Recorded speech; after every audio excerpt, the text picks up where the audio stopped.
Hello, viewers, and welcome to another edition of the Book Review Blog. Rocking my Twilight shirt today. Has Edward, I don't know if you can see it, has Edward and Bella on the front. I did have a Stephen King shirt. I should get another one. My husband and I went to Bangor, Maine, about 8 years ago, and I was able to get a shirt, so... it said Stephen King's Maine on it, had a map of Maine with, real and fictitious cities in Maine. Like, obviously the fictitious cities were ones in his book. Like, for example, like, there was Castle Rock, there was Jerusalem's Lot, there was Derry, other things like that. And, like, almost each one of the fictitious cities had a little picture that was associated with the city. Like, for example, Castle Rock, they had a dog from Cujo. Jerusalem's Lot, they had a bat from Salem's Lot. Various things like that. Hopefully I'll get it again, because I really liked that shirt, and I think I wore it too much. So that's why I don't have it anymore. It got worn out. Anyway, enough of that. Today we're going to review the book Rose Madder by Stephen King. Very much like Dolores Claiborne and Gerald's Game, this is told in kind of the perspective of a woman. This is third person, so you don't get her point of view exactly as you would from a first person, but regardless. And it is about a woman named Rose Daniels. And she lives with her husband, Norman. There's no children. She was pregnant at one point, but she ended up having a miscarriage, which I'll get to in a second. And one of the things that you need to know about Norman is he is an abusive husband. And this isn't like in Dolores Claiborne, where Joe St. George was an abusive husband. I mean, yes, Joe kind of, knocked his wife around a little bit. I hate to say it that way, but there you go. But Norman is about 10 times worse than Joe, even like maybe 100 times worse. He actually caused his wife's miscarriage, where he beat Rosie, and she ended up going into, or having a miscarriage, and, he's, like, covering it up, saying he fell down the stairs, blah, blah, blah. So, anyway, this was years ago before the timeline of the book started, and so, in the present time of when this book started, Rosie has been married to Norman for 14 years, and she is making the bed, and she sees a single drop of blood fall on a sheet. And she's like, well, I can, now I have to clean the sheet and, replace the top sheet, replace the fitted sheet, replace the pillow tops, everything like that. And then it just kind of snaps in her going, no, I'm not going to do this. I'm not going to clean his sheets. I'm not going to do anything like that. I'm not going to put up with his abuse anymore. And she decides to leave. She takes the only thing she takes with her, other than like a purse and things like that, is her husband's bank card. And she doesn't take any change of clothes with her or anything like that. And she goes down to the bus station and takes the bus to an unknown area, and the whereabouts of where Rosie and Norman live is unknown. Think in normal Stephen King world, they live somewhere in Maine, so let's think of that. And where she goes is unknown, but you can kind of figure it out. My guess is she goes to, like, Chicago or Milwaukee or something like that. Probably more like Chicago, because they do mention the lake. They do mention cities like Evanston and other things that you might associate with Chicago, but Stephen King never says she went to Chicago. And she goes into, she's in a brand new city, and she doesn't know where she is, doesn't know where she's going, doesn't know, anything like that. So she stops in the bus depot where she's let off. She stops in like a traveler's center where she meets a man named Peter Slowick. And Peter gives her a card to a place called Daughters and Sisters. And Rosie goes there, and what it is it's a battered women's shelter. And it's run by a woman named Anna Stevenson, and she hears Rosie's case, or, hears about the horrible things that Norman has done to her, and Anna decides to take Rosie in. And they, she starts a new life in this new city.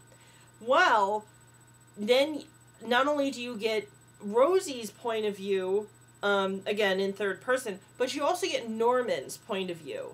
And, Norman, when it goes to Norman, it's about 3 weeks since Rosie left. So, I mean, obviously he knew that she left the day that she did. So, and he's been trying to get her whereabouts. And, like I said, Norman is a cop, and Rosie keeps telling people, Norman's a cop. His job is to find people. He knows how to go about finding people. So she's very scared.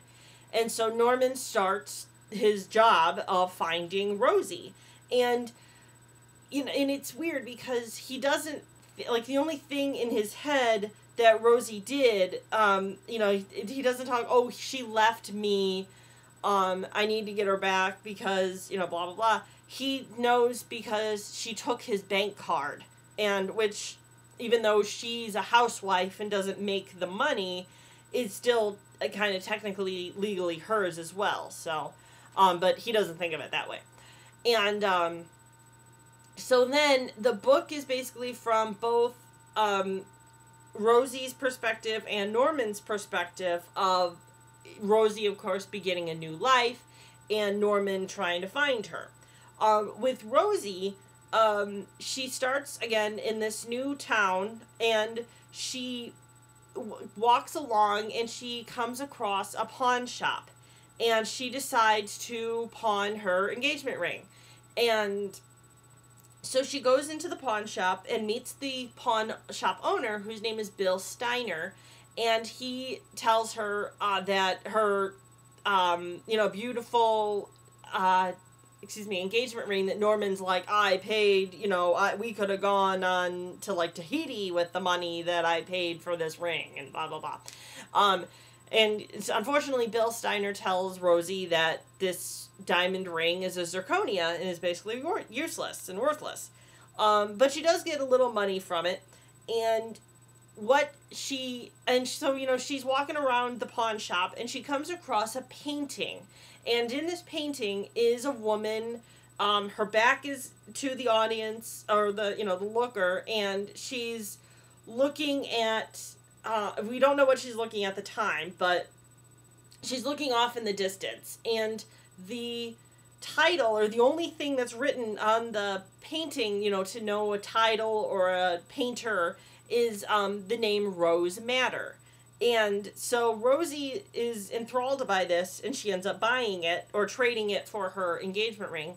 And also in this pawn shop is a man named Robert Lefoltz. And Robert is a older man, and he follows Rosie out of the pawn shop, and he's like, excuse me, miss, can you read this book to me? And because he's holding a book, and he shows it to Rosie, and she reads to him, and he offers her a job being an audiobook reader. So, and that's Rosie's delight, because she's now, living, she lives currently with Daughters and Sisters, but now she has a job of her own and actually making money, which is something she never did. So, and also pretty soon she doesn't live with Daughters and Sisters anymore. They end up finding a teeny little apartment for her. So she has a place of her own, technically, and a job. So again, she's building herself to live, as an independent woman. And so she goes about her business, but she starts to notice that things in her picture are starting to change.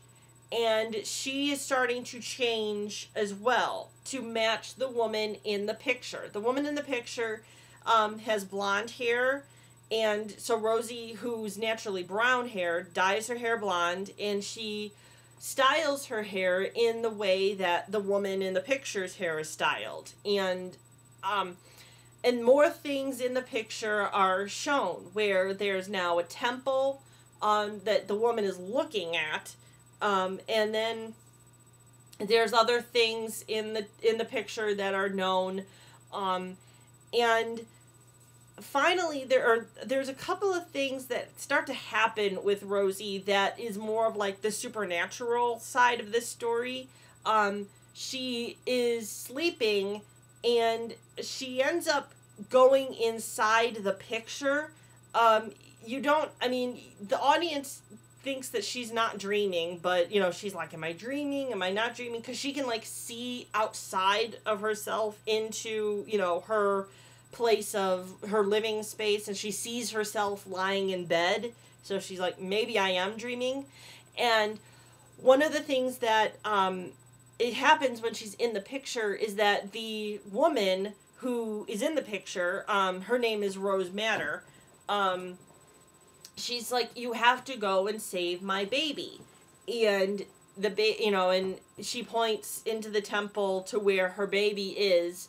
And so Rose goes down and goes into the temple, and the temple, or part of the temple, is being guarded by a bull, and who I think's name is like Eurinides or something like. I'm sorry, something like that.